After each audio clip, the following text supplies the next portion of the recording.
particolare che con Ennio negli anni 90, che c'erano ancora i fax, non c'erano le mail, ci si mandavano gli anagrammi a vicenda col fax, alle 6 di mattina ci davamo dei nomi.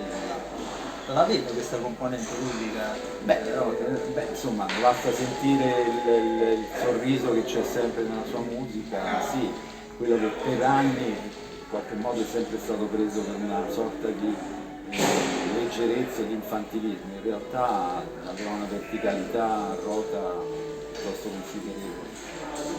Ho un compositore, un musicista come Rota, così con grande fede nella tradizione.